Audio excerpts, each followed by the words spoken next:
Muy buenas tardes. Continuamos con las actividades del curso virtual internacional y en esta oportunidad me toca nuevamente presentar al doctor Juan José García.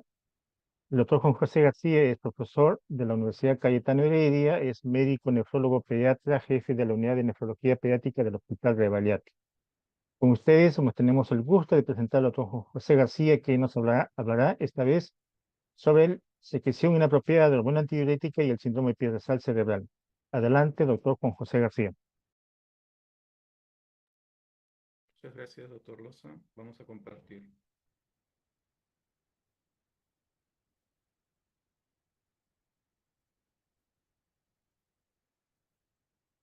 Bien, eh, el título lo he puesto básicamente con los nombres que ahora están tratando de colocarse, ¿no? El síndrome de secreción inapropiada de hormona antidiurética ahora se llama síndrome de inapropiada antidiuresis, y el síndrome piedrazal cerebral se trata de llamar ahora piedrazal renal. Vamos a ver por qué. La idea de esta charla es que podamos comparar la fisiopatología, tanto el síndrome de secreción de inapropiada antidiuresis y el síndrome piedrazal cerebral, piedrazal renal, perdón, y relacionar los signos clínicos y el laboratorio relevantes para poder hacer el diagnóstico entre ambos. Primero tenemos que tener en cuenta que la regulación del agua es diferente a la regulación del sodio. Para la regulación del agua, lo que nosotros tenemos básicamente es los osmoreceptores, a diferencia que para la regulación del sodio lo que tenemos son varoreceptores.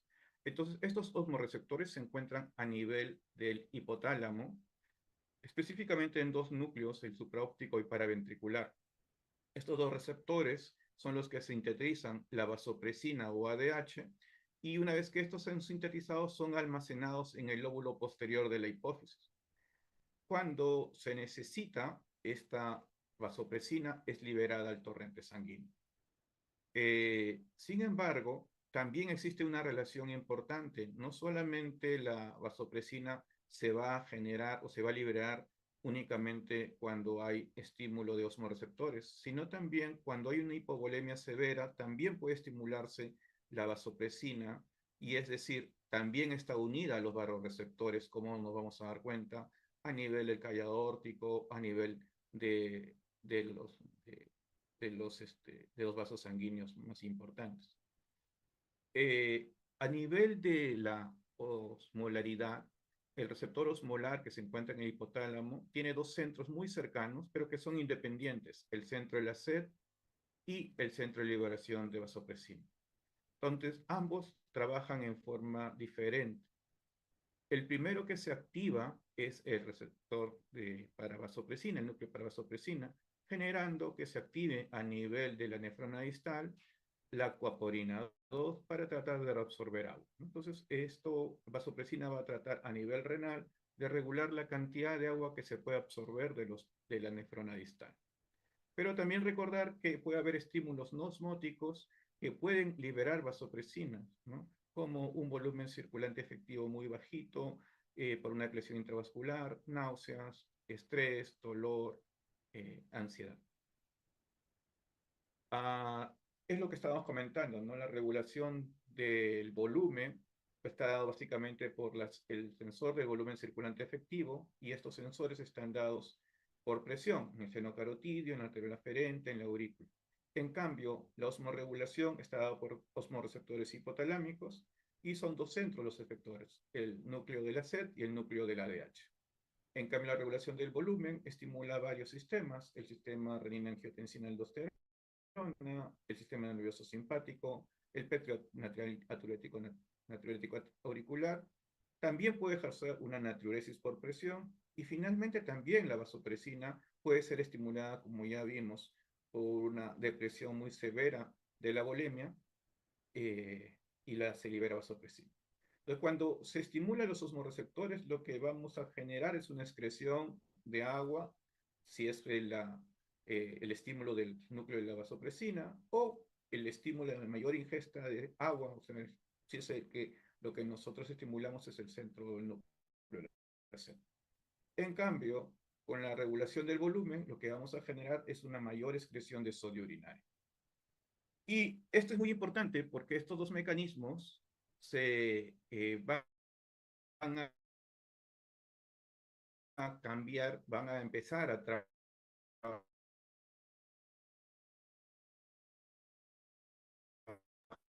en forma diferente. Cambios pequeños de 1 o 2% en los molaridades, 5% para que bien los cambios son más pequeños, para definir cambios de liberación de vasopresina por cambios de volumen o cambios de presión, se requieren un porcentaje de 10% de pérdida de volumen. Entonces, generalmente, la liberación de ADH va a empezar por una deficiencia de agua que va a aumentar los osmolatores a nivel hipotalámico, que genera síntesis de ADH y posterior liberación de la misma ADH en la hipófisis posterior. Este aumento de la vasopresina plasmática estimula a nivel del receptor B2 en la nefrona distal la formación de aquaporina 2, que favorece la reabsorción de agua y finalmente lo que hace es compensar el agua perdida. Entonces, no es lo mismo ver cambios de liberación de vasopresina por osmolaridad, que es rápida, que por cambios a nivel del volumen o pérdida de sanguínea, que requieren aproximadamente un 10% de pérdidas para que se estimule vasopresina por cambios en la volemia. Y entonces, como ya habíamos comentado, la vasopresina trabaja a nivel de la nefrona, pero no en cualquier parte de la nefrona, ¿no? Este es el glomérulo, este es el túbulo proximal, este es el asa de Henle. Hasta ahí la vasopresina, con o sin vasopresina, la osmolaridad sigue siendo la misma, pero acá empieza a cambiar, ¿no? Justo cuando llega en la horquilla del riñoncito, entonces esta osmolaridad puede ser tan baja como llegar en la punta hasta 100, en la parte superior, esto que vemos acá, y en la parte en esta próxima, y a partir de acá ya empieza a haber absorción de agua por vasopresina. Si yo necesito absorber bastante agua, puedo llegar a una concentración de orina máxima hasta de 1200. Y si no necesito reabsorber agua, simplemente se inhibe el ADH y puedo tener osmolaridades urinarias tan bajas como 100. ¿Y por qué ocurre esto? Básicamente porque esta vasopresina o ADH estimula este receptor B2 que está unido a una proteína G que estimula a ciclasa, esta forma AMP cíclico como segundo mensajero, que estimula una proteína quinasa A, y estas aquaporinas 2 que están en el citosol, que están inactivas, viajan hacia la membrana luminal, se establecen en la membrana luminal para favorecer la reabsorción de agua. Esta reabsorción de agua en toda la nefrona distal, si es estimulada, va a generar que se absorba tanta agua que concentre la orina hasta tanto que puede llegar a 1200. Pero si no se estimula esta vasopresina, por lo tanto puedo generar una orina tan diluida como 100. Entonces, yo puedo tener mecanismos de antidiuresis cuando hay un sobreestímulo de ADH y por ende de aquaporinas, aquaporina 2 en la membrana luminal, aquaporina 3 y 4 en la membrana vasolateral, que va a favorecer la concentración urinaria tanto hasta 1200. ¿Y por qué 1200? Porque 1200 es la gradiente máxima que se genera en el asa de Henle, ¿no? Por el mecanismo contracorriente. Y esta concentración máxima depende de concentraciones de sodio y potasio y también de la concentración de urea. Esto también tiene que ver con la ADH, porque la ADH estimula canales UT de urea, que hace que la urea que pasa por la nefrona distal no se elimine por la orina, sino nuevamente regrese al intersticio y llegue nuevamente al asa de Henle. Entonces, cuando hay ADH, esta urea pasa y se recicla. Si no hay ADH, sin inhibe ese ADH, esa urea se pierde. Entonces, por esa razón, cuando nosotros tomamos mucha agua, podemos hacer un lavado medular porque inhibimos ADH y botamos urea. Al revés, ¿no? Cuando nosotros queremos concentrar la orina, entonces vamos a generar un efecto de antidiuresis, ¿no? Y genera 1200. Y cuando queremos botar mucha agua, lo que hacemos es bloquear ADH y podemos llegar a osmolaridades tan pequeñas de 50 a 100. Bueno, todo esto para poder explicarles un poco el síndrome de antidiuresis inapropiada o de inapropiada antidiuresis, ¿no? Este síndrome consiste en una hiponatremia hiposmolar, hipotónica, que en realidad es hipotónica más que hiposmolar, y que es normalmente eubolémica, o sea, con una volemia normal. ¿Por qué razón ocurre esto? Porque hay una disminución en la excreción de agua libre. Entonces no podemos eh, botar agua libre, por lo tanto quedamos con mucha agua libre en el extracelular y hacemos una dilución del sodio plasmático. Esto casi siempre está dado por un incremento de ADH por estímulos no fisiológicos, ante la ausencia de una disfunción renal o endocrina. Entonces, este síndrome de inapropiada antidiuresis es esencialmente un diagnóstico de exclusión. ¿Y por qué digo que es casi siempre por incremento de ADH por estímulos no fisiológicos? Porque como vamos a ver más adelante, se ha visto, se ha descubierto que puede existir otras cosas que condicionen el síndrome de inapropiada antidiuresis, aun cuando el nivel de vasopresina es bajo. Y por eso ya no se llama únicamente secreción inapropiada de hormona antidiurética, sino simplemente síndrome de inapropiada antidiuresis. Entonces necesitamos tener volemia normal, tenemos que tener concentración urinaria alta. Una de las cosas que nos ayuda a pensar en eso es la osmolalidad urinaria o el sodio en orina. Tenemos que tener, obviamente, una hiponatremia con una hiposmolaridad.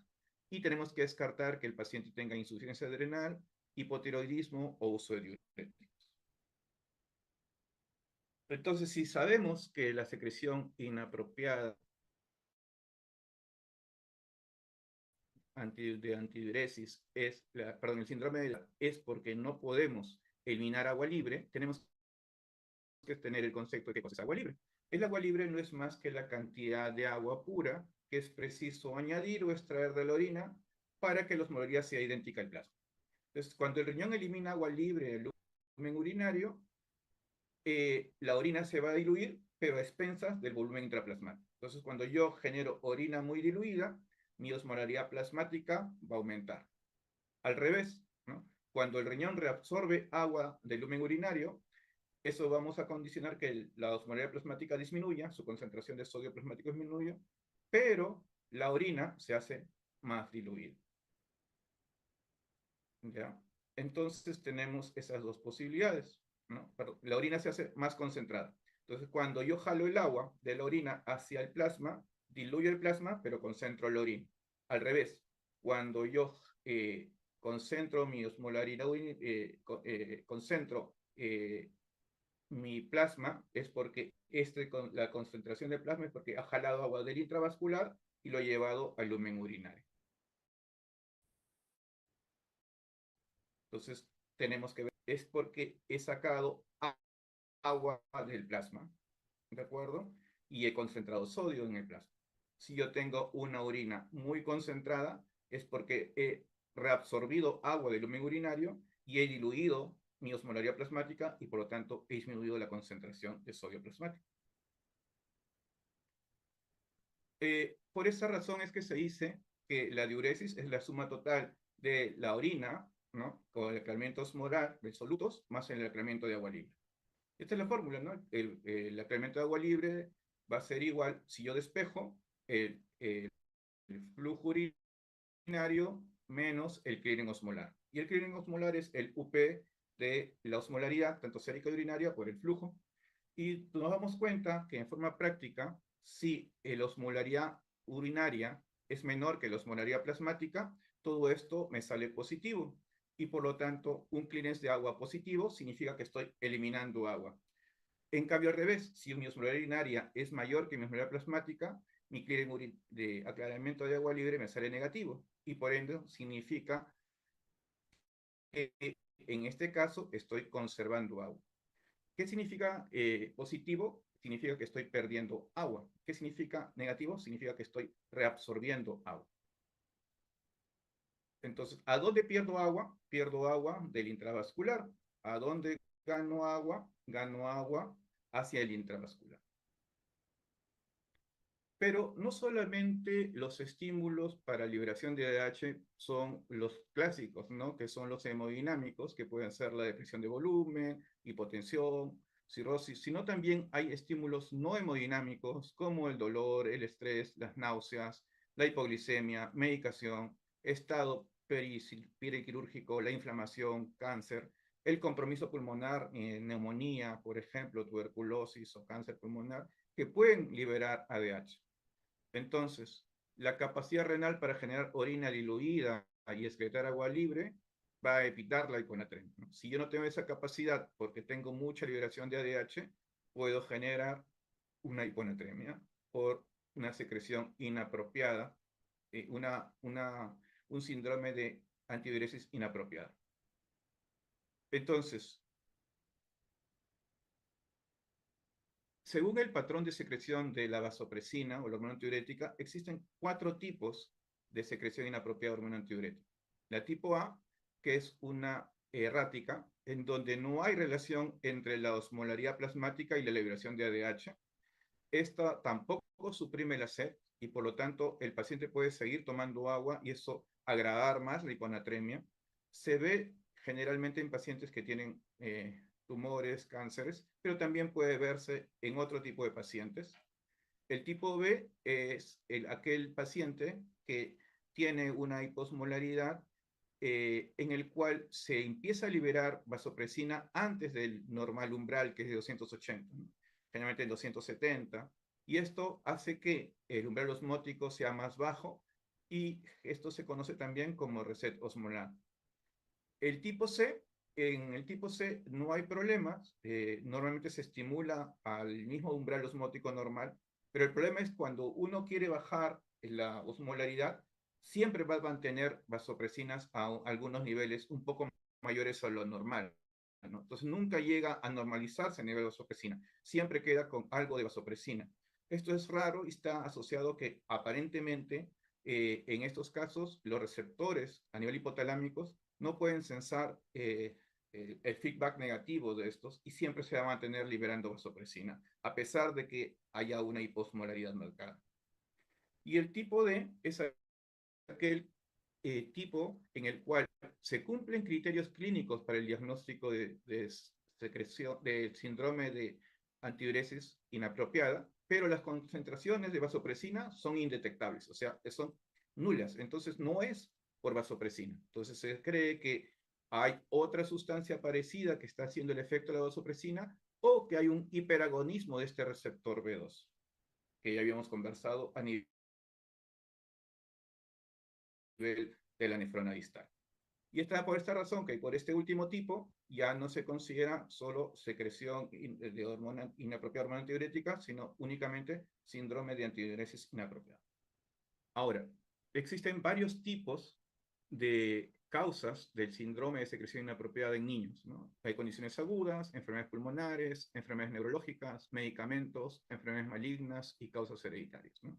Esta causa hereditaria puede ser el famoso, la mutación activadora de este receptor B2, condiciones agudas que ya habíamos comentado, náuseas, estrés, dolor, anestesia, enfermedades pulmonares muy importantes en pediatría, la bronquiolitis, la neumonía. Paciente con hipoxia tiene mucho más riesgo de hacer el síndrome de secreción inapropiada de hormona, de antidiuresis, ¿no?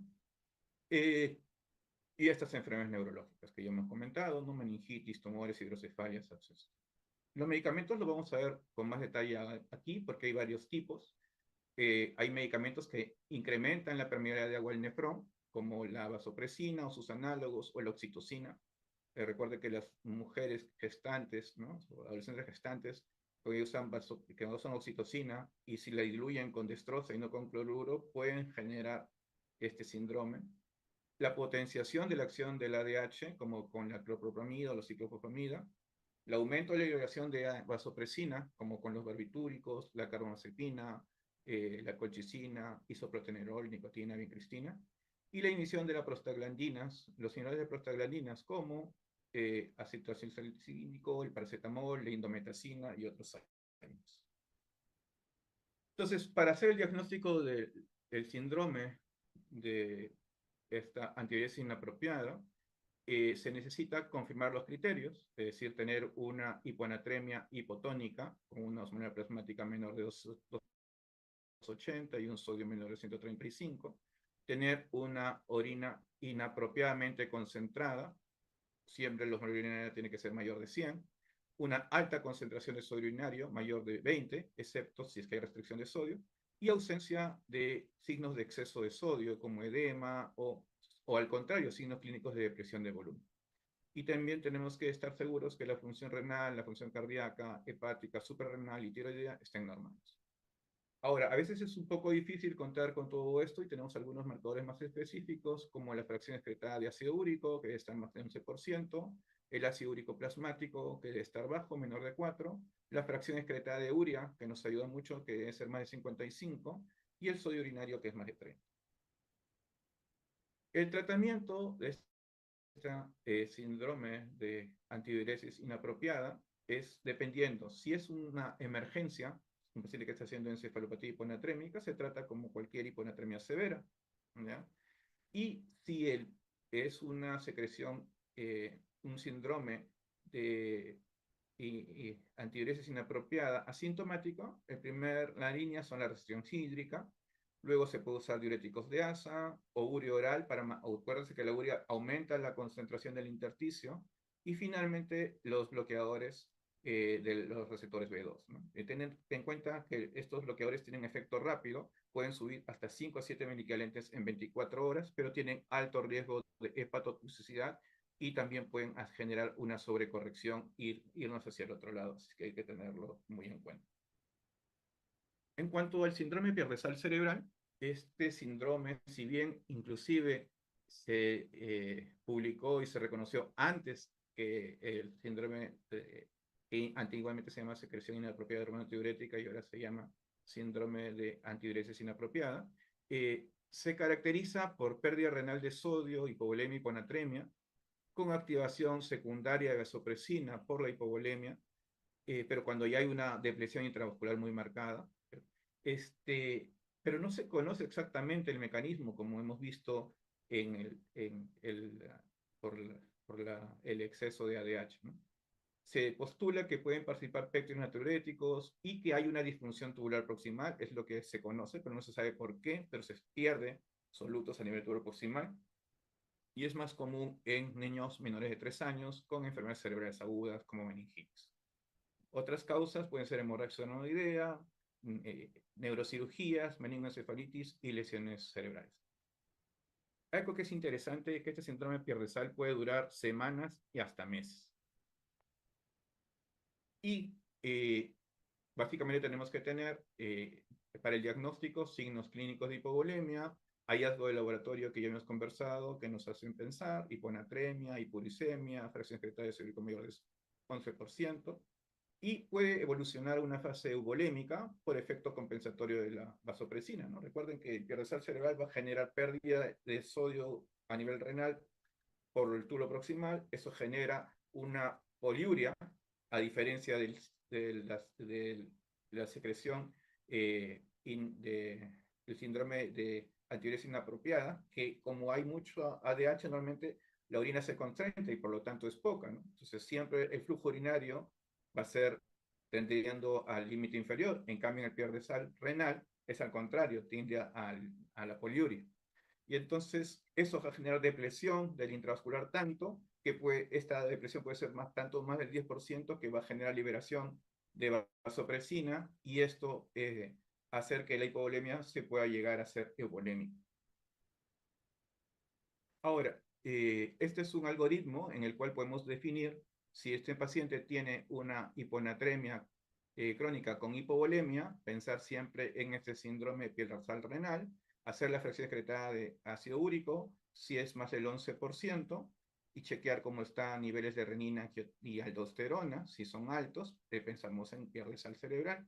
Pero si la fracción excretada de ácido úrico está entre 4 y 11%, pensamos en que puede ser una secreción de antidiuresis inapropiada, que puede ser o por secreción de hormona antidiurética o por esta nueva entidad, ¿no? En el cual se dice que es una secreción de inapropiada antidiuresis, que no es por ADH, ¿no?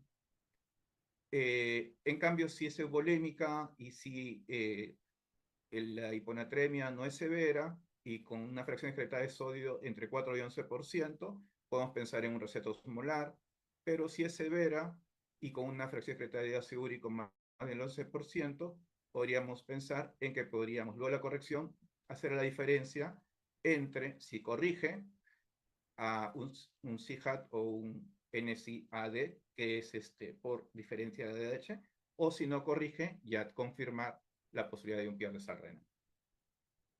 Entonces, el pierde-sal renal no se conoce la incidencia exacta, se cree que hasta 70% de los niños con lesiones cerebrales desarrollan hiponatremia, pero no sabemos cuántos tienen por pierde-sal renal. Hay estudios que reportan entre 0,8 a 34% en pacientes que tienen trauma craneal. Las causas más frecuentes van a ser el traumatismo intracraniano, tumores cerebrales, cirugía, accidentes cerebrovasculares, hemorragia intracraneal, meningitis tuberculosa o reparación de craneosinostosis. Pero también puede ocurrir sin enfermedad cerebral, y por eso es que, como el común denominador es que se pierde sodio a nivel de la orina, a nivel del túbulo proximal, se llama síndrome pierde-sal renal. ¿Qué cosas hacen que, siendo entidades que en alguna haya flujo urinario bajo y en el otro flujo urinario alto, nos ayuden a pensar que pudiéramos errar en el diagnóstico? Primero, que las características clínicas van a ser muy similares, y también la del laboratorio, ¿no? Hiponatremia, orina concentrada. Podemos tener sodio urinario alto, pero uno es por natriuresis excesiva y el otro es por aumento de la concentración de la orina, fracción excretada de ácido úrico elevada, y toda la función renal, tiroidea y suprarrenal normal. La diferencia básicamente está en el volumen extracelular, ¿no? En el CIHAT, el volumen extracelular está aumentado, o una euvolemia aparente, y en el pierde-sal renal, el volumen extracelular está disminuido, o una hipovolemia real. A veces es muy difícil evaluar clínicamente la volemia, ¿no? Entonces, inclusive tener un sodio urinario mayor de 30 no me va a ayudar, sobre todo si la ingesta de sodio es baja, y el eje renina-angiotensina-aldosterona o el PTO natriurético tampoco pueden ser reales, porque pueden ser variables sus valores dependiendo si hay fármacos, si tiene una insuficiencia cardíaca, alguna otra comorbilidad. Entonces, es muy importante tener claro el diagnóstico y tratar de hacer el diagnóstico, porque el tratamiento es completamente diferente, ¿no? En el pierde-sal cerebral necesitamos ponerle volumen, y en los síndromes de antidiuresis inapropiada, al contrario, necesitamos restringirlo. Entonces, ¿qué podemos hacer? Usar la fracción excretada de ácido úrico como herramienta diagnóstica principal, ¿no? Si yo tengo un paciente que tiene una fracción excretada de ácido úrico mayor del 11%, que se normaliza tras corregir la hiponatremia, eso es el síndrome de antidiuresis inapropiada. Pero si la fracción excretada de ácido úrico se mantiene más de 11%, a pesar de la corrección de la anatremia, entonces ese es pierde-sal renal. Cuando la fracción excretada de ácido úrico está entre 4 y 11%, ese es un reset osmolar, o también puede ser una policia psicógena. Y cuando la fracción excretada de ácido úrico es menor del 4%, son condiciones prerenales como el ADIX. Y la otra es la respuesta de infusión al salino isotónico, ¿no? Cuando se le pone salino isotónico en pierde-sal cerebral, la infusión puede corregir la hiponatremia y va a diluir la orina, ¿ya? Haciendo que tenga una osmolaridad urinaria menor que la osmolaridad plasmática. En cambio, en los síndromes de antidiuresis inapropiada, la infusión no corrige la hiponatremia ni diluye la orina, siendo siempre la osmolaridad urinaria mayor que la osmolaridad plasmática. Y estas son unas características importantes como resumen de lo que hemos hablado con respecto a lo que es la volemia, la vasopresina, el eje renina-angiotensina, sobre todo renina-aldosterona, la fracción excretada de ácido úrico antes y después de la corrección, y la respuesta al tratamiento. Con respecto a lo que es el tratamiento del síndrome de pierde-sal cerebral, básicamente es la corrección de la hipovolemia con un suero salino hipertónico. Hay que tener un monitoreo frecuente del sodio sérico, recordar siempre que no vayamos a irnos hacia el otro lado. La reposición del sodio tiene que estar siempre, también si es crónico, mantenerlo con vía oral, ¿no? Cloruro de sodio en cápsulas, y en muchos casos la terapia aminocorticoide. Por ejemplo, en pacientes que tienen pierde-sal cerebral y que duran un mes, muchas veces ocurre que están yendo bien y de repente hacen un proceso infeccioso y nuevamente empiezan a hacer hiponatremia por el pierde-sal renal, ¿no? Entonces, en estos casos, en estos pacientes, sí podría estar indicado el uso de aminocorticoides que retienen sodio, como la fludrocortisona. En el seguimiento hay que mirar el peso, el balance hídrico el monitoreo ambulatorio, sobre todo cuando se le indica suplementos de cloruro de sodio biora. En cuanto al pronóstico, normalmente este síndrome pierdesal cerebral renal ah, puede aparecer en la primera semana post lesión cerebral y se va a resolver en promedio 2 a 4 semanas, pero puede llegar a persistir varios meses. Y puede aumentar riesgo de accidentes cerebrovasculares en meningitis tuberculosa si es que no se trata adecuadamente. Bueno, muchas gracias. Era todo lo que tenía de corrido para poder tener más tiempo de preguntas. Muy amables por su atención. Muchas gracias, doctor Juan José García, por su excelente charla, muy didáctica. Entonces, pasamos a las preguntas. Yo creo que hay que aprovechar el conocimiento del doctor García para las preguntas. Dentro de las primeras preguntas, hay una pregunta, pregunta cómo se saca la excreción fraccionada de ácido úrico, ¿no? Entonces, yo creo que usted podría orientar, que es un dato muy importante en el diagnóstico diferencial. Claro. A ver, es muy importante para nosotros las fracciones excretadas de la mayoría de solutos porque nos ayudan a decir en qué zona está el problema, ¿no? Entonces, por ejemplo, algunas fracciones excretadas, como la fracción excretada del ácido úrico o la fracción excretada de fósforo o su inversa, que es la tasa de absorción de fósforo, nos indican que el daño es proximal. Entonces, ¿cómo calcular eso? Simplemente se calcula, es un cociente, es la concentración o el UP del soluto entre la concentración y el UP de creatinina. Es decir, yo calculo el UP, en este caso de ácido úrico en orina sobre ácido úrico en plasma, que ese es el numerador, y abajo en el denominador va a ser la concentración de la creatinina en orina sobre la creatinina en plasma, que es el denominador. Siempre el UP de creatinina para todas las fracciones secretadas va a ser el denominador común. Siempre guarden eso. Entonces, cuando calculan estas fracciones secretadas, no calculan una, calculan varias, ¿no? Piden calcio, ácido úrico, fósforo, electrolitos en sangre, y lo mismo en orina, y van calculando, ¿no? Primero calculamos creatinina en orina sobre creatinina en sangre, ambos miramos por decilitros, y eso es mi denominador. Y eso me lo guardo ahí, y calculo el ácido úrico en orina y el ácido úrico en sangre, y es el numerador. Hago ese cociente y lo multiplico por 100, y esa es la fracción excretada de ácido úrico.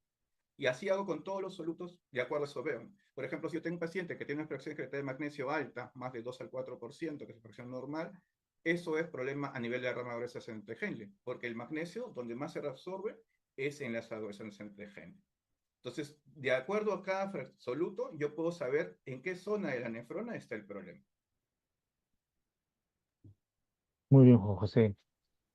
Quizás esperando más preguntas para emplear el conocimiento de los asistentes, ¿por qué es útil el ácido úrico en el diagnóstico diferencial desde el punto de vista fisiológico, ¿no?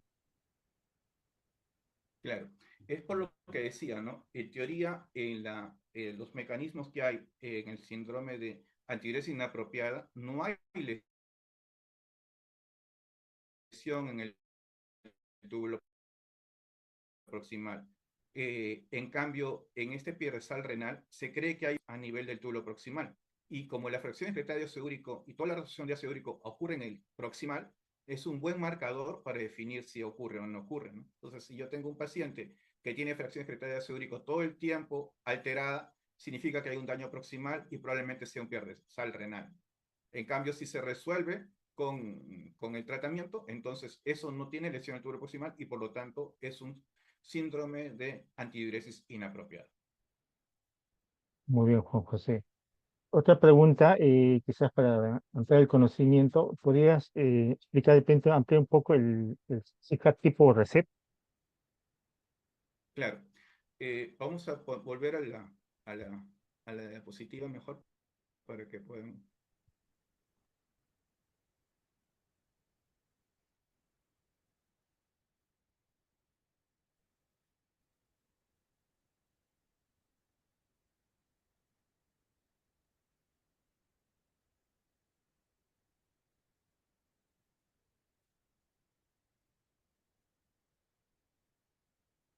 Estos son los diferentes tipos de clasificación de tipos de síndrome de secreción inapropiada de hormona antidiurética, porque este gráfico se hizo antes Y con este gráfico se cambió el nombre, ¿no? Porque la primera, que era la errática, era únicamente que se decía que era por tumores, ¿no? Y por eso que era errática. Y la segunda, que es la del receto osmolar, es en realidad como un patrón que aparentemente es fisiológico, ¿no? El umbral normal de todos es 280, pero en estos pacientes su umbral no es 280, es 270. Entonces ya con 270, para ellos ya está en estado hiperosmolar. Y entonces estar en estado hiperosmolar empieza a liberar vasopresina para tratar de absorber agua y para tratar de mantener el estado de agua adecuado, ¿no? Porque para ellos, para esa persona, en sus núcleos, no es para ellos 280 el estado normosmolar, sino 270. Entonces, si bien nosotros pensamos que este paciente tiene alguna alteración, básicamente, fisiológicamente, para él está a esa osmolaridad. Por eso es que se dice reset, como que si estuviera reseteado 270 en lugar de 280. Entonces, en esos pacientes está bien, o sea, 270 para ellos está normal y de repente eso no le va a generar ningún problema.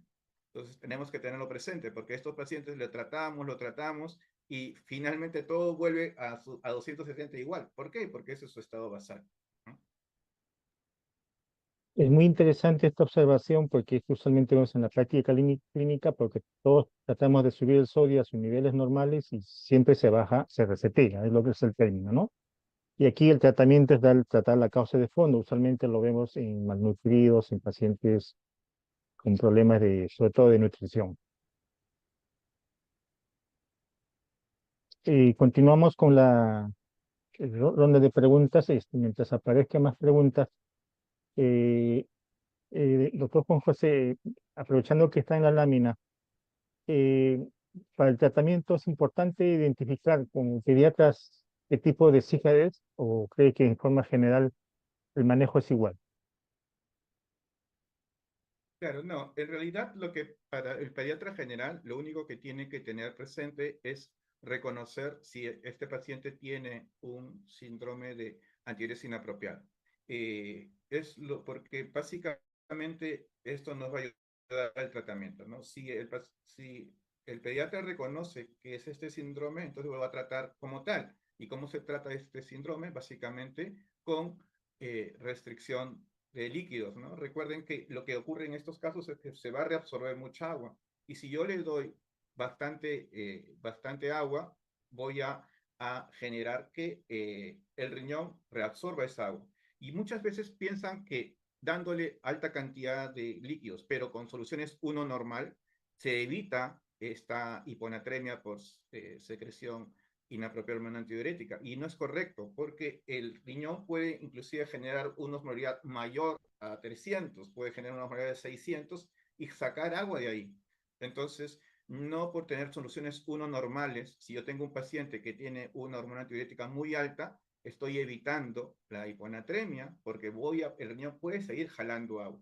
Por eso lo más importante es la restricción, ¿no? Aún, obviamente es mejor si son soluciones más isotónicas en el contexto de un paciente que tiene este síndrome de antidiuresis inapropiada, ¿no? Pero no pensar que porque estamos dando una solución uno normal, estamos saliendo de este riesgo.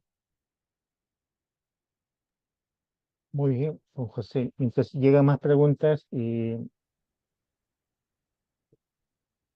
algunos casos, siempre para el diagnóstico de SIHAT, tenemos que tener una osmolaridad urinaria en una situación, osmolaridad urinaria elevada en una situación de hipoosmolaridad, o sea, hiponatremia, ¿no?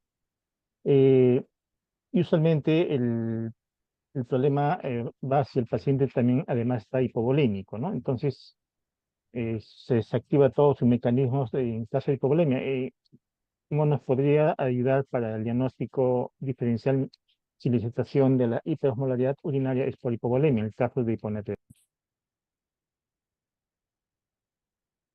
Claro, a ver, en realidad la osmolaridad urinaria no se tiene y la osmolaridad sérica no se tiene en todos los lugares, ¿no? El osmómetro no es un aparato que se tiene en todo sitio, pero se puede calcular básicamente la osmolaridad electrolítica, ¿no? Tanto a nivel plasmático como a nivel urinario, ¿no? Entonces, algo muy importante es definir eso, ¿no? Yo puedo calcular la osmolaridad electrolítica osmolaridad electrolítica significa los solutos tónicamente activos, que hay tanto en el plasma como en la orina. Entonces, en el plasma, el soluto tónicamente activo es el sodio. Entonces, la osmolaridad electrolítica sería 2 veces el sodio. Y la osmolaridad electrolítica urinaria sería 2 veces el sodio más el potasio en orina. Entonces, con eso nosotros podemos definir bien realmente si yo tengo un paciente que en este caso tiene una osmolaridad electrolítica mayor, si genera un clearance de agua libre positivo, en el cual estoy perdiendo de agua, o genera un clearance de agua libre negativo y estoy ganando de agua. Entonces, si yo tengo un paciente que está depletado de volumen, ¿no? Normalmente tu concentración urinaria va a estar incrementada, ¿no? Porque trato de absorber agua, pero mi flujo urinario en el pierde-sal renal va a estar alto.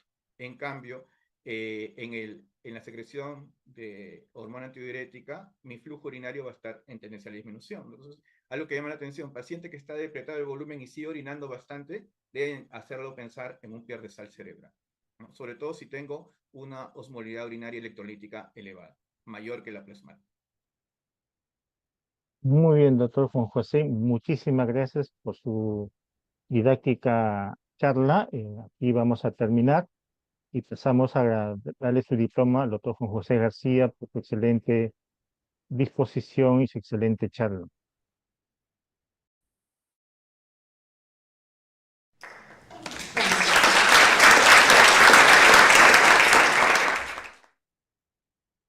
Buenas noches con todos. Para la siguiente exposición voy a presentar a quien ha sido nuestro moderador, que es el doctor Reiner Loza Munarriz.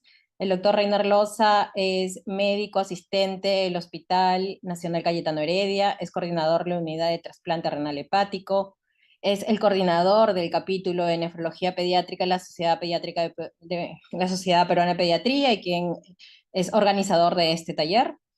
Es profesor asociado del Departamento Académico de Pediatría de la Universidad Peruana Cayetano Heredia y coordinador de la subespecialidad de nefrología pediátrica de la Universidad Peruana Cayetano Heredia.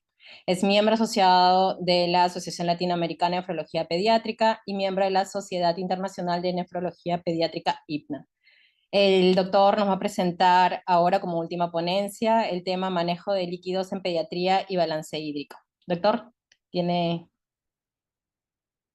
Muy bien, muchas gracias. Jenny es coordinador de trasplante de riñón y de hígado. Se van a molestar Ay, qué algunas personas. simpático. Perdonen. Se Trasplante van a renal. molestar alguien ahí por ahí. Tiene el micro, doctor, para empezar con su ponencia. Un segundo.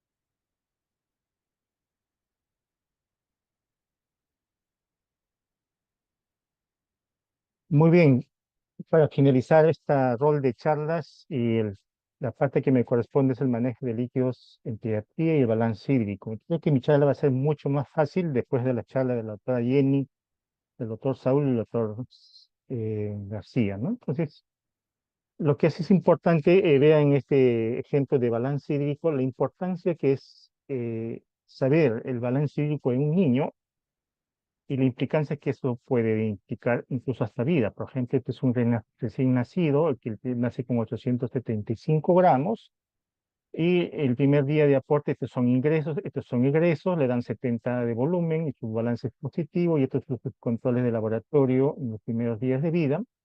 Al segundo día le indican un volumen 97 y el balance se hace más negativo porque es parte de la adaptación del recién nacido al tema del riñón, y vemos que el balance ya se está haciendo negativo en el acumulado y en los electrolitos se están mejorando.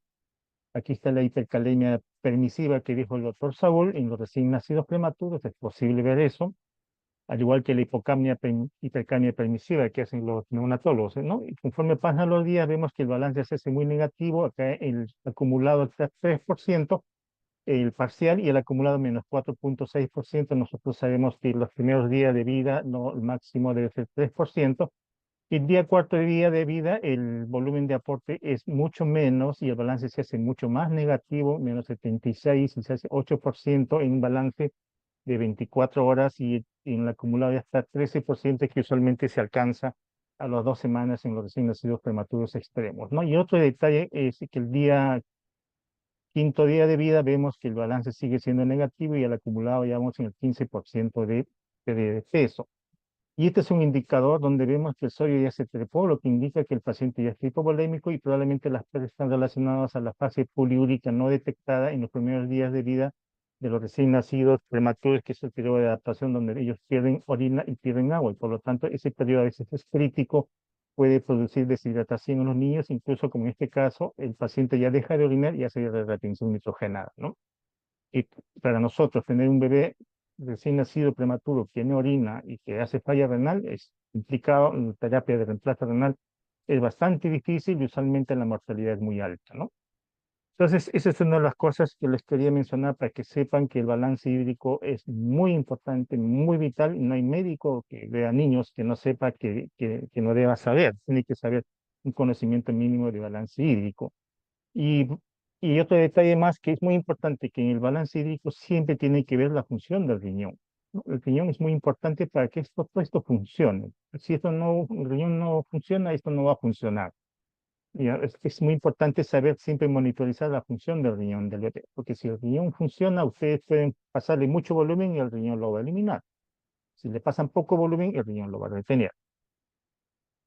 El otro punto importante que el cuerpo tiene agua y esta agua está distribuida y es muy importante para nosotros saber cuánto de agua tienen todas las personas, los recién nacidos, los lactantes, porque es muy importante para todas estas, para la práctica clínica, para cuánto de agua le vamos a dar, para la farmacocinética de los medicamentos y para el caso de nosotros prescribir la dosis de diálisis, ¿no? La forma de medir cuánto de agua hay, existe la fórmula más que usamos, esta fórmula antropométrica, ¿no? Para recién nacido 0.8, para lactante 0.7 y este para niños más grandes, ¿no? No son muy precisas, pero existe otro tipo de fórmulas que también pueden ser muy precisas, ¿no? Este tiene un ejemplo, por ejemplo, este es un prematuro de 1 kilo por 0.8, 800 mililitros de su cuerpo es agua, ¿no? Entonces el bebé usualmente cuando nace tiene mucha agua. Esta es una fórmula bastante compleja donde utilizan la talla como criterio para calcular el agua corporal total. Aquí varias fórmulas que ustedes la pueden encontrar, pero sin embargo hay que entender el agua corporal total. Por ejemplo, en este caso está distribuido, es un paciente de 70 kilos, 70 por 40, 0.6, 42 litros. El 20% está en el extracelular y el 40% en el intracelular. Y este del extracelular, la tercera cuarta está en el espacio intersticial y en el plasma está solo la cuarta parte. Este es muy importante, este criterio, porque cuando esta agua del plasma se moviliza, sabemos en magnitud que puede ser más o menos aproximadamente 3 litros. ¿Qué pasa con los niños, con el agua corporal total? Debemos saber que cuando el bebé nace, ustedes lo han visto todo rosadito, bonitos, hermosos, es porque tienen bastante agua en el extracelular. El agua casi el 40% está en el extracelular y solo el 20% en el intracelular. Y conforme va pasando el tiempo, esto va cambiando hasta la etapa de que ustedes ya conocen, que es, ya no sería 40-20, sino 20-40, ¿no? Entonces, a partir de los niños más grandes, ¿no? Pero al inicio hay más agua en el extracelular y eso es muy importante porque esa agua tiene que eliminarse, y como vamos a ver después, porque es importante ese conocimiento. Ahora, ¿quién regula cuánto de agua hay en el organismo? Eso es lo que estamos viendo acá, es la osmolaridad plasmática y los osmoreceptores que el doctor García les ha dicho que están en el hipotálamo y la hormona antidiurética, ¿no? Estas son las cosas que regulan cuánto de agua hay en el organismo, son las que regulan esto en el organismo. ¿Y dónde está el osmoreceptor? En el núcleo paraventricular. ¿Qué hacen? ¿No? Cuando al bebé le falta agua, tiene sed, ¿no? Se activan los mecanismos de sed y aumenta la ingesta de líquidos, ¿no? Ese bebé se baja de su cama, se va al caño y toma su agua, ¿no? Y también va a dejar de orinar, porque la vasopresina se activa y el paciente va a orinar poco, ¿no? Entonces, si ustedes están caminando por un desierto, les va a dar sed y van a orinar poco, que es una forma de que se va a regular esto porque la osmolaridad en sangre va a aumentar y va a hacer que la hormona antibiótica se estimule, ¿no? Esta es una situación fisiológica normal. Entonces, estos son los tres mecanismos, los dos mecanismos quizás más importantes, la sed y la hormona antidiurética. Pero, ¿qué es lo que sucede en los niños? Ese es uno de los problemas que ustedes como pediatra tienen que saber. El mecanismo por el cual se retiene agua es mediante la hormona antidiurética. Pero ¿cuál es el problema? Los recién nacidos no concentran, al igual que un adulto concentra 1200 milosmoles, un recién nacido con las justas llega a 600 y 700 y los prematuros a veces hasta 400 y 500, ¿no? Y recién a los 3 años se parece un poquito al de adulto. Entonces, todo este tiempo los niños son muy vulnerables a hacer hipovolemia porque se pueden deshidratar, ¿no? Entonces, eso es importante, ese conocimiento de que ellos son sujetos que hagan hipovolemia porque se deshidratan, porque sus mecanismos no funcionan bien por un tema de inmadurez, ¿no? Y el otro detalle es el umbral osmótico para la hormona antidiurética. Por ejemplo, el pretérmino para el que se estimula la hormona antidiurética tiene 292, el atérmino 282. Además, en los prematuros no hay buena respuesta a la hormona antidiurética, ¿no? Entonces, si el prematuro tiene sed, ¿no? Su estímulo para que, si está deshidratado, tiene que tener unos niveles de sodio de 150, por lo menos. Entonces, para que se estimule. Pero el otro problema de los prematuros es que usualmente el prematuro es un niño enfermo, está en ventilación mecánica, está intubado, obviamente no va a poder llorar, entonces es un sujeto muy vulnerable a que se deshidrate o haga hipovolemia por falta de agua, ¿no?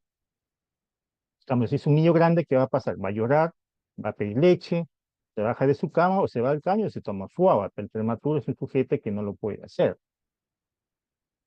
Eh, Es muy importante monitorizar la osmolaridad urinaria. El doctor García dijo que la osmolaridad, sí, pues no todos los hospitales tienen acceso al osmómetro, solo un laboratorio en Lima creo que lo hace, entonces es para nosotros muy importante que eso se pueda valorar, porque es un buen indicador, ¿no? De que para ver cómo es el estado de hidratación del bebé, porque a veces no sabemos porque la balanza no funciona, la clínica no ayuda, entonces no podemos pesarlo, entonces la osmolaridad urinaria te puede ayudar a ver si su estado de hidratación, por ejemplo, si la osmolaridad urinaria está en 75, el paciente está bien diluido, por lo tanto hay que quitarle el agua, si está a 200, se está concentrando, hay que liberar el agua, ¿no? Entonces eso nos puede ayudar.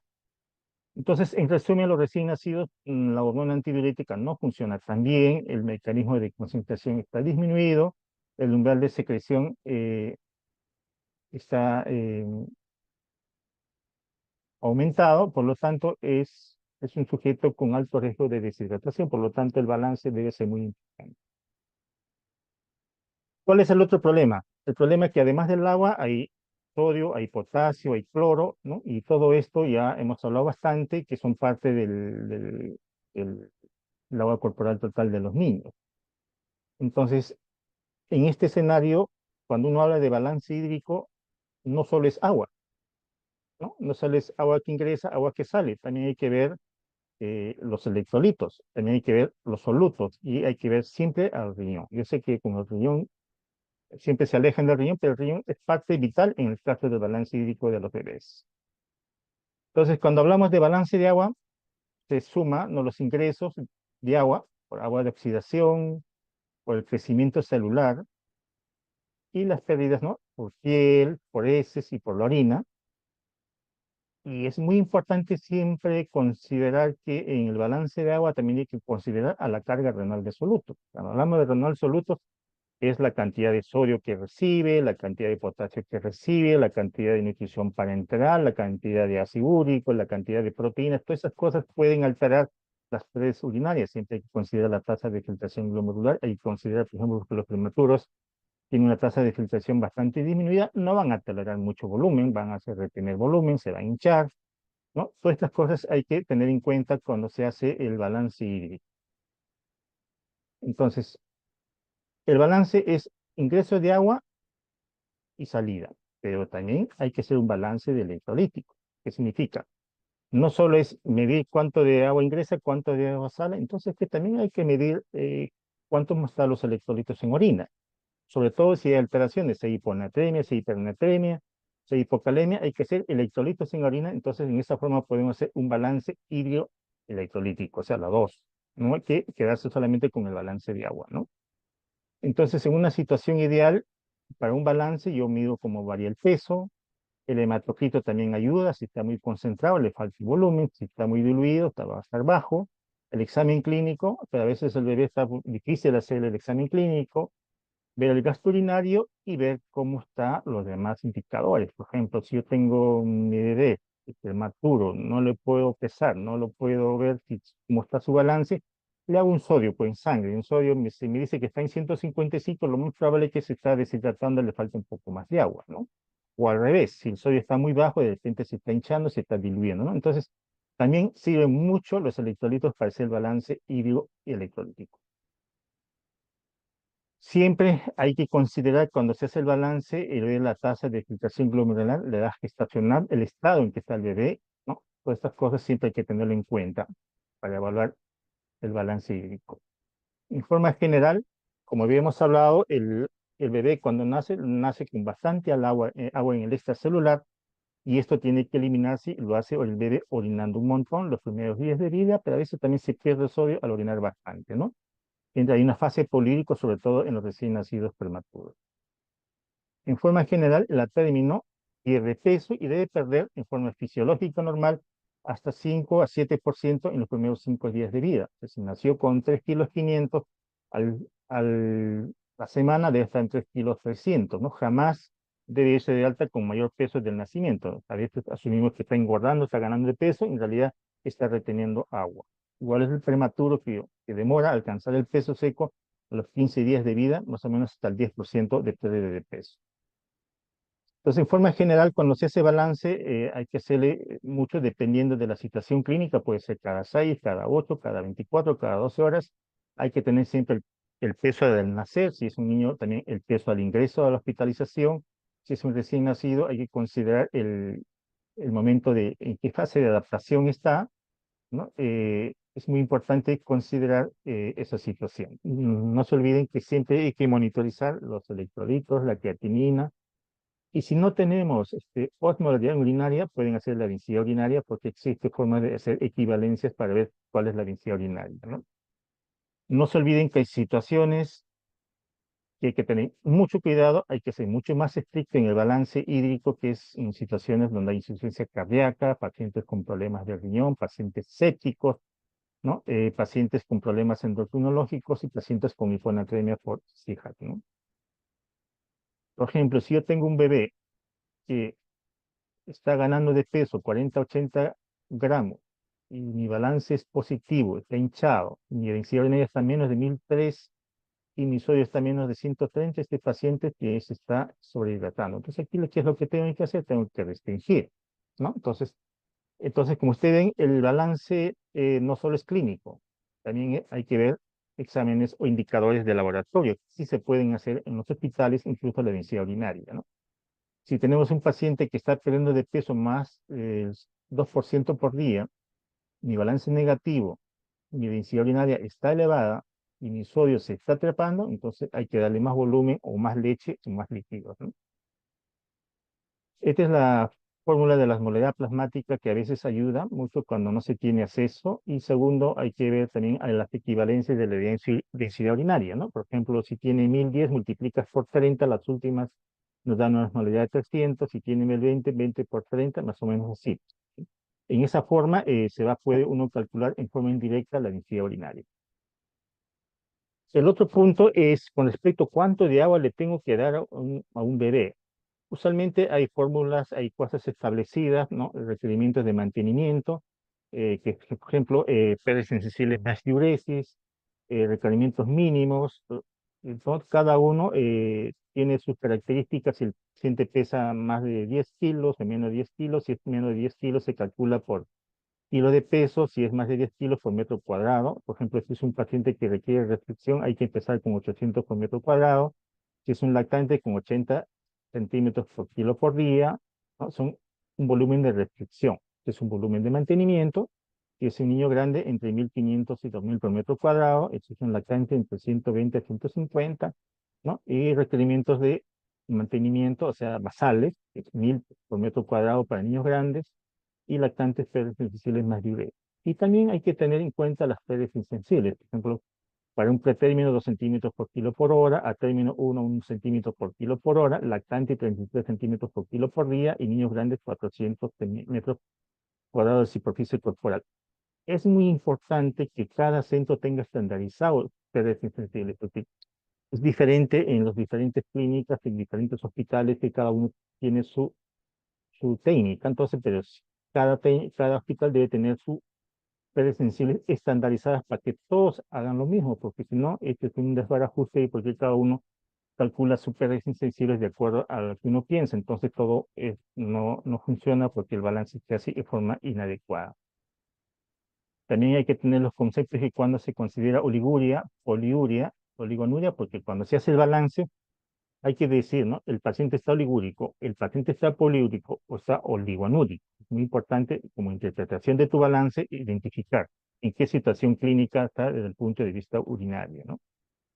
Ustedes han escuchado la fórmula del método de Holiday-Segar, que te sugiere la forma como prescribir el volumen. Es muy importante saber esta fórmula, sobre todo cuando uno no sabe sus egresos. Si viene un paciente por emergencia, no sabes cuántos son sus pérdidas, cómo son sus egresos, entonces este les va a servir a prescribir el volumen los primeros días de hospitalización o de manejo, ¿no? Sin embargo, posteriormente, cuando el paciente está hospitalizado, la prescripción de volumen tiene que ser de acuerdo al balance hídrico, ¿no? Este es un ejemplo de balance hídrico, ¿no? Este ejemplo es el lactante, 100 a 130 mililitros por kilo, agua de oxidación 10 a 12, ingresos total 110 a 140, las pérdidas insensibles 45 a 55, la orina 50 a 80 y eso es 5 a 10, ¿no? El balance es 0. El agua de oxidación en el caso de pediatría ya no se considera porque esta fórmula de acá, si ustedes restan 50 o, perdón, 45 menos 10 o 55 menos 12 nos da 33 por kilo, o sea, cuando es un lactante, el 33 por kilo ya está considerado la oxidación, por lo tanto ya no es necesario calcular la oxidación. Lo mismo para niños más grandes, 600 menos 200 da 400 por metro cuadrado y eso ya está descontado la oxidación, por lo tanto ya no consideren jamás la oxidación en su balance. Eh, si yo tengo un paciente que 10 kilos con edema y no orina, entonces yo le hago el balance, 1300, sus egresos son 480, entonces yo veo que mi balance es positivo y tengo que identificar dónde está el problema, ¿no? Y ustedes están viendo que está orinando solo 100, entonces este paciente está oligúrico, hay que investigar por qué está orinando poco, probablemente tenga algún problema en la tasa de filtración glomerular, ¿no? Igual acá, este paciente está oligúrico, está orinando 100 mililitros, su pH es insensible, pero tiene 800 por pesos, entonces está orinando poco porque está deshidratado y le estamos dando poco aporte, ¿no? Entonces, esa es la utilidad del balance hídrico en pediatría. Aquí lo pongo un ejemplo. Siempre hay que considerar el balance. Este es en el caso de recién nacido, pero también puede ser el paciente que se hospitaliza, ¿no? El peso del ingreso, el peso del día anterior y el peso actual, ¿no? Siempre es muy importante ver la variación del peso y esto tiene que coincidir con el balance de ingresos menos los egresos. Siempre tiene que coincidir. Si mi paciente baja de 1500 a 1500 y sube a 1540, mi balance tiene que ser positivo más 40, ¿no? Entonces, eso siempre tiene que coincidir, ¿no? Este es un ejemplo, por ejemplo, este bebé nació con 1500, el día anterior 1450, el peso actual es 1400, ha perdido en el acumulado el 6%, ha recibido 250, en los egresos 167 y tiene un balance positivo de 82. Pero si es positivo, mi paciente debe haber ganado 80 gramos, pero sin embargo ha bajado 50 gramos. Cuando esto no coincide, significa uno de los dos está mal, o los registros de los ingresos y egresos, o el balance o lo han pesado mal. Entonces es muy importante siempre considerar esta variable para ver si el balance está adecuado. Muy bien, la otra cosa es qué soluciones debo usar en pediatría. Es muy importante esto porque, como ustedes han visto, las soluciones hipotónicas facilitan la frecuencia de hiponatremia. Han visto la recomendación que de preferencia para situaciones para evitar o prevenir la hiponatremia o otras situaciones siempre hay que usar soluciones isotónicas, ¿no? Entonces, siempre es importante que sepan qué tipo de solución usar para el manejo o el mantenimiento de los niños. Por ejemplo, esta tabla nunca deben olvidarse. Por ejemplo, la solución salina al medio normal tiene 500 de agua libre, se prepara con una ampolla de hipersodio, ¿no? Una solución al cuarto normal tiene 750 de agua libre, la solución de lactato de Ringer, la solución salina que no tiene agua libre, ¿no? Estas son cosas que siempre hay que tener importante saber para prescribir volúmenes o líquidos en niños. Porque, ¿qué va a suceder? Por ejemplo, si el niño tiene edema, si le doy una solución al cuarto normal, le estoy dando bastante agua libre. Entonces el bebé va a retener agua, pues, ¿no? Y si tiene CIGAT, va a retener agua, ¿no? Entonces, esas situaciones hay que tener en cuenta. No va a pasar nada si tu paciente no tiene edema, tiene función renal normal, Si el paciente se hospitaliza de repente para sacarle la amígdala, le pone su destroza al 5% con el cuarto normal. Como tiene buen riñón, va a soportar la iatrogenia, ¿no? Si le pasan mucho volumen, el bebé lo va a orinar. Si le dan poco volumen, va a retener. Eso no va a pasar nada, pero hay situaciones muy peculiares en pediatría donde hay que tener mucho cuidado el tipo de solución que van a usar, ¿no? Soluciones que de preferencia se prefiere soluciones isotónicos o al medio normal. Entonces, es muy importante que cosa considerar soluciones hiperosmolares, soluciones hipotónicas, hiposmolares, por ejemplo, la dextrosa es una solución isosmolar porque se parece mucho a la del plasma. La dextrosa al 10% es una solución hiperosmolar, ¿no? La dextrosa al 20% es hiperosmolar, 50% son soluciones hiperosmolares que no tienen sodio. Que también hay soluciones, por ejemplo, la solución de dextrosa al 5% con cloruro de sodio es una solución isotónica, pero hiperosmolar, ¿no? Igual, ¿no? La dextrosa al 5% con una acción alcedia normal es una solución isoosmolar, pero isotónica, porque esta es una solución al medio normal, ¿no? El cloruro de sodio, esta es una solución al cuarto normal, y la solución isotónica es una solución normal, isotónica, ¿no? Muy bien. ¿Por qué es importante esta situación? Porque cuando le pasan cloruro de sodio, soluciones isotónicas, no va a pasar nada con la célula. Pero si le pasan una solución hipotónica, la célula se va a hinchar. Si le pasan una solución hipertónica, se va a deshidratar. Eso es lo que siempre tiene que considerar cuando se prescribe líquidos y tipo de soluciones en recién nacidos. Muchas gracias. Esto sería todo. No estoy acá para sus preguntas. Agradecemos al doctor Loza por la brillante exposición. Doctor, muchas gracias. Veo que en el chat de preguntas no hay ninguna pregunta, creo que el tema ha quedado muy claro. Pero a mí me gustaría hacerle una pregunta para tal vez afianzar un poco sobre el cálculo del balance hídrico, ¿no? Con respecto a los ingresos sobre todo. Yo veo en la mayoría de balances que hacen hospitalización en pediatría, de que incluyen la comida sólida dentro del balance hídrico, ¿no? Ponen la dieta, entonces pesan todo el plato de comida y eso lo ponen como ingreso. No sé qué usted piensa al respecto, ¿no? Si realmente debería considerarse la comida como ingreso, porque realmente la comida, el alimento no es 100% agua, ¿no? Depende del tipo de alimento. Hay agua, un porcentaje diferente de agua en cada tipo de comida que recibimos. Claro, por ejemplo, dicen, no, le doy un volumen de 1000 al día, ¿no? En el desayuno le damos la leche, en el almuerzo le damos sus papillas, en la cena sus papillas y después la leche, ¿no? Y lo que se hace, se pesa la leche, ¿no? Hasta ahora se trabaja así, se pesa lo que le dan, entonces se asume que la comida también tiene agua, ¿no? Entonces, y como dice la doctora Jenny, a veces no se cumple el 100% que tenga agua, pues es muy importante saber la composición del agua, de los alimentos, y eso podría ser o facilitar cuánto de volumen se le está dando, ¿no? Y como les decía, te puedes exceder en darle bastante agua a todo, mientras tenga el riñón sano no va a pasar nada, pero si tiene el riñón alterado hay que tener mucho cuidado. Yo lo digo sobre todo por estos pacientitos, por ejemplo, que manejamos los síndromes nefróticos, bien edematizados y tenemos que hacer una gran restricción hídrica. Y entonces al final terminan recibiendo casi nada de agua porque asumen que los ingresos, o sea, consideran la parte sólida como ingreso hídrico. O los niños con enfermedad renal crónica terminal, ¿no? Uno de repente les ve la comida y le han dado así, y los pobres niños se mueren de hambre. Entonces, yo considero, por lo menos en lo particular, que debería tratarse de hacer un buen balance hídrico, realmente hídrico, ¿no? Y no considerar la comida sólida, la sólida como 100% agua.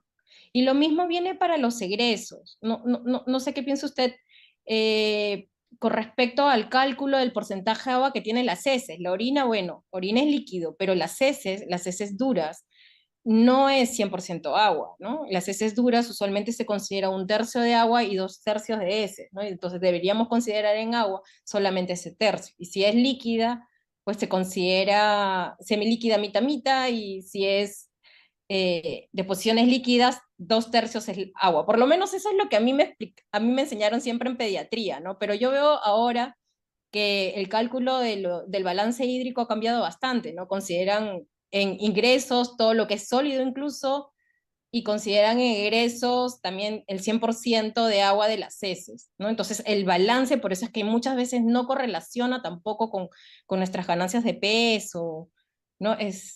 No sé, no sé qué usted opina al respecto, si debería hacer ese cálculo, sacar el porcentaje de agua de la comida para hacer un buen balance, y sacar el porcentaje de agua de las heces para hacer un buen balance con respecto a los egresos. Yo creo que sí.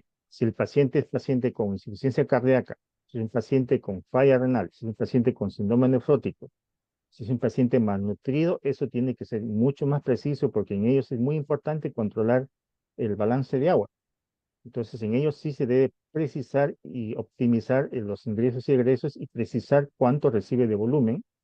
Hay que vigilar y lo que nos ayuda mucho es el peso. Bueno, yo me programo para que mi paciente pierda 500 gramos y veo que ha ganado de 1 kilo de peso, entonces significa que algo ha pasado, ¿no? Ustedes ven en los mostradores de las camas, tienen una jarra de agua, la mamá le trae soluciones de su casa, entonces es un desastre el balance en este tipo de pacientes. Por eso aquí tiene que ser muy estricto en esas situaciones patológicas, como los decía. Si, por ejemplo, si el paciente tiene otro tipo de patología donde tiene la función renal normal, bueno, si ustedes se equivocaron, le pasaron 2 litros a un niño de 10 kilos, entonces no va a pasar nada porque el riñón lo va a eliminar, ¿no? Entonces, esas cosas hay que tener cuidado, sobre todo en este tipo de pacientes con problemas neurológicos, que te puede ser SIGAR, pacientes con problemas de sepsis, que tienen problemas de hipoluminemia, pacientes con síndrome nefrótico, pacientes malnutridos, ¿no? Ese es el tipo de pacientes que hay que tener en cuenta. También los pacientes que van a entrar a sala, los pacientes posoperados, ¿no? Donde hay estimulación no osmótica de la hormona antidiurética, ¿no? Un balance mucho más estricto en estas situaciones especiales, ¿no? Porque un niño normal lo va a poder regular. Así Acá es. ahora sí han aparecido varias preguntas. El doctor Juan José está levantando la mano. Sí, era para básicamente eh, ver que en realidad lo que importa el agua no es el porcentaje de agua que tiene, sino la actividad de agua que tiene. Es decir, después de degradar, ¿qué porcentaje de agua libre va a tener? Y entonces muchas veces consideran porcentaje de agua del alimento cuando en realidad lo que tenemos que buscar es la actividad de agua. Igual yo creo que no tenemos que ser tan restrictivos cuando lo que necesitamos es que el paciente coma. Entonces, muchas veces lo restringimos demasiado cuando podemos manejar un paciente con síndrome nefrótico con restricción no de 800 hasta de 1000, dependiendo cómo va el flujo y dependiendo cómo vas, porque necesitamos que coma, porque no el hipercatabolismo per se también provoca más daño. Entonces, hay que tener mucho cuidado en qué es lo que queremos, ¿no? ¿Qué es lo que queremos hacer? Muchas gracias, doctor. A ver, continuando con las preguntas, el doctor Quiñones pregunta, ¿hasta qué edad o peso se usa el método de Holiday-Segar? En realidad se recomienda en lactantes, ¿no? A partir de los 10 kilos para arriba, ¿no? Hasta los 20 kilos más o menos, ¿no? Algunos hasta 30, ¿no? Pero no se olviden que el método Holiday Sager sirve mucho cuando uno sabe los egresos y los ingresos de los pacientes, ¿no? Si yo tengo hoy día, voy a dejar indicaciones, mi paciente ya está hospitalizado 5 días, yo veo mi balance, pues veo cuánto está perdiendo, pérdida insensible de posesión y veo si mi paciente requiere restricción hídrica. Por ejemplo, si los egresos de mi paciente son 1000, si mi paciente está hinchado, no lo voy a dejar los 1000 de volumen, le dejo pues 800, calculo un 2% de pérdida de peso, ¿no? Entonces, yo creo que el Holiday Segre es muy útil cuando no se sabe los egresos o los ingresos de los pacientes, pero durante la hospitalización el tema puede cambiar, cada día puede cambiar, dependiendo de la patología de fondo, dependiendo de cómo esté el paciente. También preguntan, ¿cuál es la diferencia entre osmolaridad, osmolalidad y tonicidad? No se olviden que la osmolaridad es la que tiene que ver con la concentración de sodio y solutos en el plasma, ¿no? Se calcula 2 veces el sodio más la glucosa entre la urea entre 6, ¿no? Entonces, Y tonicidad se refiere cuando, por ejemplo, si ustedes calculan la molaridad plasmática utilizando el sodio, si el sodio tiene 140, 2 por 140 es 180, esa es la tonicidad. Pero cuando se agrega ya la glucosa y la urea, ya eso es molaridad, ¿no? La tonicidad es todo lo que produce desplazamiento de agua, ¿no? Por ejemplo, el sodio da tonicidad, ¿no? Pero la urea no da. La urea da osmolaridad, pero no da tonicidad. Esa es la diferencia. Eh, La doctora Gómez le agradece por la charla, dice que es una charla muy importante y le pregunta aclarar la importancia de la diferencia entre la osmolaridad y la tonicidad de las soluciones y cuál es la recomendación en cuanto a reposición de pérdidas, ya sea por heces, vómitos, orina, sangrado, líquido pleural o líquido cefalorraquídeo. Claro, es muy importante que el pediatra sepa qué cosa es una solución isotónica, qué cosa es una solución isosmolar, porque como ustedes ven, esto produce cambios en las células. Entonces, de preferencia, hay que usar soluciones isotónicas, isosmolares, porque para evitar cambios en las células, ¿no? Y lo demás, si el riñón está bien, no va a haber problema, lo va a arreglar, ¿no? Pero hay que tener muy cuidado cuando se utiliza soluciones hipotónicas o soluciones hipertónicas, no hay que abusar, sobre todo, por ejemplo, hay mucho abuso de las soluciones hiperosmolares cuando se utiliza nutrición parenteral, ¿no? Le ponen a recién nacidos con NPT con soluciones hiperosmolares, imagínense los cambios que tienen ese recién nacido en su cerebrito, ¿no? Entonces, en lo posible hay que tratar de soluciones que se acercan a la osmolaridad plasmática, por eso se llama soluciones isotónicas, isoosmolares, ¿no? Hay que tener mucho cuidado con las soluciones hipotónicas, las que se preparan pues con una solución al cuarto normal, ¿no? Una destroza con media ampolla de hipersodio, algo parecido, ¿no? Y la solución al uno normal, que también es una solución casi fisiológica, nos puede dar mucho que es una solución al medio normal con una ampolla de hipersodio, ¿no? Por lo tanto, no habría ningún problema, hay que recalcar acá si el riñón está bien, ¿no? Si usted le pone una solución hipotónica, ¿qué va a hacer el riñón? Lo va a orinar.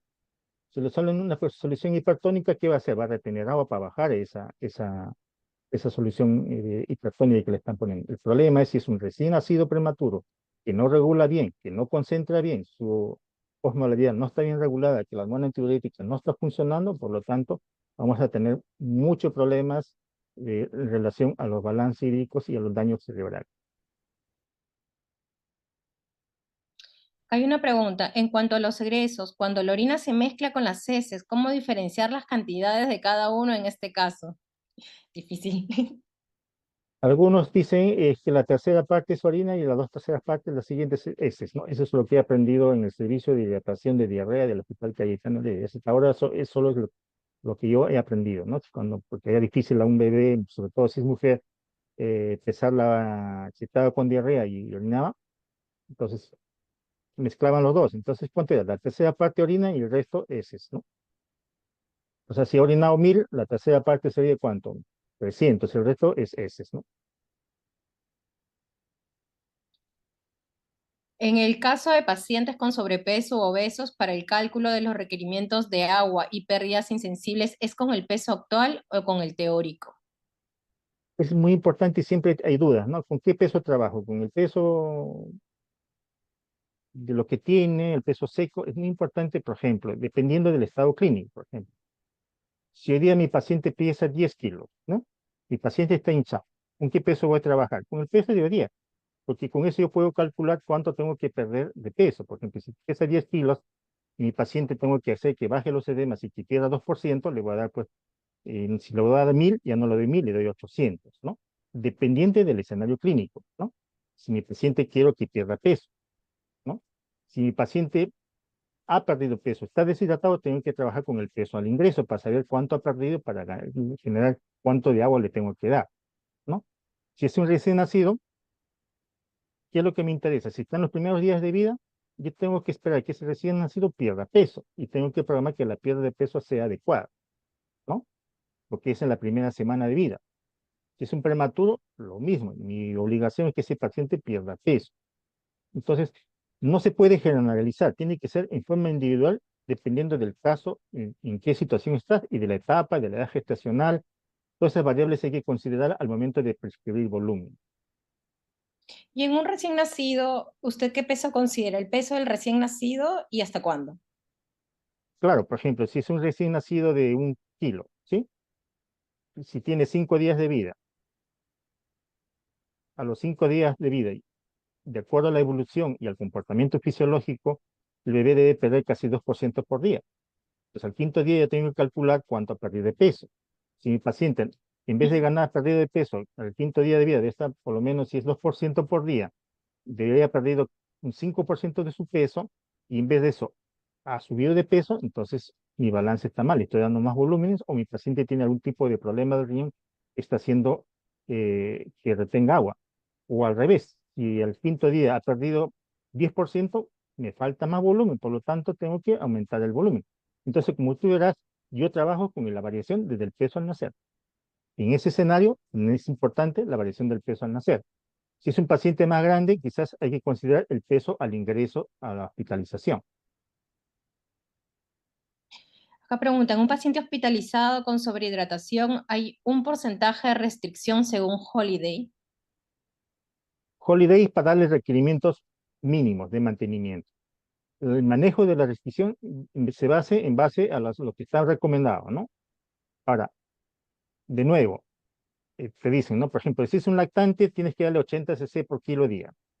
Si es un niño grande, 400 por metro, 1800 por metro cuadrado.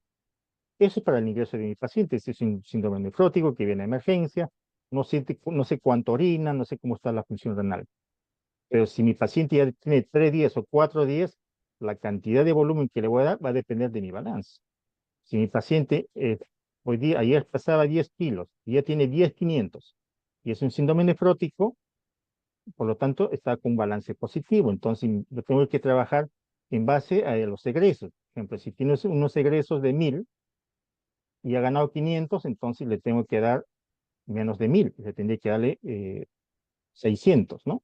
Entonces, el balance ahí tiene que ser diario y dependiendo de lo que yo quiera como manejo de mi paciente, si quiero que pierda agua o que pierda peso. Y tiene que ser diario, ¿no? No se puede generalizar. Pues el balance tiene que ser diario. O sea, antes de prescribir tu indicación de volumen, cuánto le vas a dar, tienes que tener tu balance hecho, ingresos y egresos, y si tiene función renal alterada, hay que ver cómo está el sodio, cómo está el potasio, para en base a eso prescribir cuánto de sodio, cuánto de potasio hay. Y si mi paciente está haciendo hiponatremia, ya ustedes saben, es muy útil, tiene que ver si el paciente está perdiendo por orina o está perdiendo por diarrea, hay que hacer electrolitos en orina. No se puede pasar visita y ver que el paciente tiene hiponatremia, ahí no, nos hacemos la vista gorda y seguimos para el siguiente paciente, ¿no? Y cuando la hiponatremia persiste, recién se preocupan o llaman al nefrólogo. Por lo menos yo en pacientes con síndrome nefrótico que necesito tener balances negativos, bueno, usualmente sí, los ingresos le damos en base a los egresos y tratamos de que por lo menos perder no más de 1 al 2% de peso diario, ¿no? Para tratar de evitar el daño renal si es que le hacemos perder o le hacemos una restricción muy marcada, ¿no? Acá preguntan, ¿en pacientes críticos hay otras pérdidas adicionales aparte de las pérdidas insensibles que se debería considerar en el balance? Claro, si el paciente pierde por sonda nasogástrica, la reposición es volumen a volumen, dependiendo de la composición de lo que está perdiendo, ¿no? Si es líquido eh, eh, gástrico, usualmente se pierde cloro, ¿no? Entonces hay que darle soluciones que se pueda reponer, volumen a volumen, ¿no? Si es con diarrea, volumen a volumen, pues se hace solución polielectrolítica, ¿no? Dependiendo del tipo de pérdida, ¿no? Si es pérdidas urinarias, solamente utilice soluciones isotónicas, ¿no? Dependiendo de si hay un trastorno hidroelectrolítico, ¿no? Más bien en pacientes críticos que están intubados, las pérdidas insensibles no se consideran las respiratorias, entonces las pérdidas insensibles es un tercio menos. No sé si eso se Claro, refiere a la pregunta, pero claro, lo que pasa es que la ventilación mecánica tiene aire húmedo, entonces por ahí no hay pérdidas, ¿no? O sea, claro, se intensa. o sea, hay Por lo menos tanto, pérdidas insensibles que un niño que no está intubado, ¿no? Que no está en así, ventilación.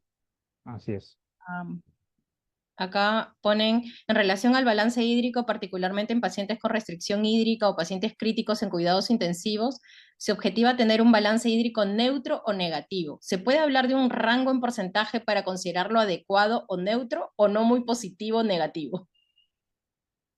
Es muy importante esa pregunta, porque usualmente, ¿qué es lo que sucede? Mi paciente está en cuidados intensivos, está infectado, está hipercatabólico, entonces el pediatra está muy preocupado, entonces para darle bastante proteínas y bastante calorías, y le da buen volumen, ¿no? Para tratar de alcanzar la meta, pero a veces le das, por ejemplo, 1000 de volumen, pero mi paciente solo orina 500, y parece insensible, con eso llega a 800.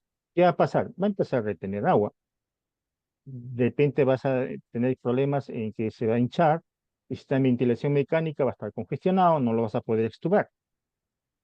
Entonces, en la prescripción de volumen de la dieta, en esas situaciones, hay que considerar el manejo de los egresos del paciente, de cómo está el riñón, ¿no? Y usualmente, si mi paciente está hipercatabólico, entonces le hago un balance nitrogenado para calcular cuánto de proteínas le voy a dar, cuánto de calorías le voy a dar, y trato de que más o menos esté en balance cero, o sea, darle sus requerimientos normales, las calorías adecuadas para que esa nutrición sea adecuada de acuerdo a su manejo del volumen urinario. No se olviden, cuando hablamos en la primera parte de la charla, también hay que considerar los solutos que se le da. Por ejemplo, si le das a un bebé, está hipercatabólico, le doy 3 gramos por kilo de proteínas, ¿qué va a pasar? Lo voy a hacer orinar, porque el paciente tiene que orinar para eliminar la carga de solutos. ¿Qué va a ocasionar? Va a ser poliuria y se va a deshidratar, ¿no? ¿Y ustedes qué van a hacer? Van a aumentar el volumen. Al aumentar el volumen le va a dar más calorías, más proteínas, y el ciclo entra en un ciclo vicioso. Bueno, y en pacientes críticos no solo calcular el balance diario, ¿no? Sino el balance acumulado. Y así nos permite objetivar mejor cuánto ha sido la ganancia total desde el ingreso, ¿no? Que han tenido de agua, ¿no? Sobre todo en esos pacientes sobrehidratados. El doctor García hace un rato levantó la mano, no sé si quería hacer algún comentario sobre alguna de las preguntas. Doctor Sí, era García. sí, era con respecto a los pacientes críticos, sobre todo los neonatos, ¿no? Y las pérdidas insensibles. Las pérdidas sensibles en los neonatos son muy variables, por el humidificador, por la ventilación, por la temperatura, por la Vacuna. fiebre. Entonces, si es servocuna, ¿no? Entonces, lo mejor para calcular pérdidas sensibles no es una fórmula, sino es el delta de peso. Es decir, calcular pérdidas sensibles, ingresos menos egresos menos el delta de peso. Porque las pérdidas sensibles son variables día a día. Entonces, es muy importante en estos niños que tienen servocunas con peso, utilizarlas para calcular las pérdidas insensibles de esta manera. Muchas gracias, doctor. Acá preguntan, ¿cada cuánto tiempo es recomendable hacer el balance hídrico en casos de deshidratación por diarrea en síndromes nefróticos o en insuficiencia renal aguda? Esa pregunta es muy importante. Si tu paciente viene con diarrea, ¿no? Entonces, me imagino, si viene con deshidratación severa, le pasa su cloruro isotónico, levantas la situación de hipovolemia severa que puede tener, de ahí entras un plan de mantenimiento, ¿no? El plan de mantenimiento que se utiliza normalmente para los programas de diarrea, ¿no? Si tolera la bioral, pasas a una reparación con cero bioral en 4 horas, y si no tolera, pasas a solución polielectrolítico en 4 horas, ¿no? Y a partir de ahí, si el paciente ya alcanzaste el peso normal y está hidratado, pasas a una reposición de volumen a volumen por cada diarrea que tenga tu paciente, ¿no? Entonces, esa es la forma que se hace con pacientes con diarrea, ¿no? La reposición volumen a volumen para el mantenimiento y reparación con polielectrolítica, que puede ser en 3 a 4 horas o incluso hasta 6 horas en pacientes malnutridos o con edema. Muchas gracias, doctor. Ya nos hemos pasado 8 minutos del tiempo.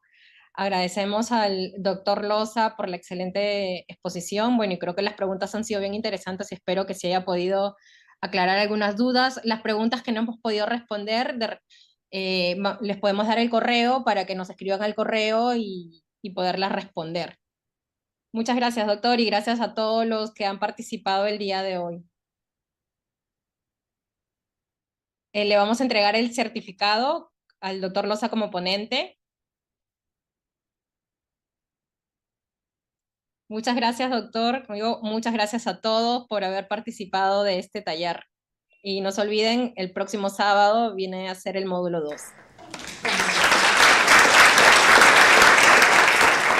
Hasta luego. Buenas noches. Gracias a todos por su participación.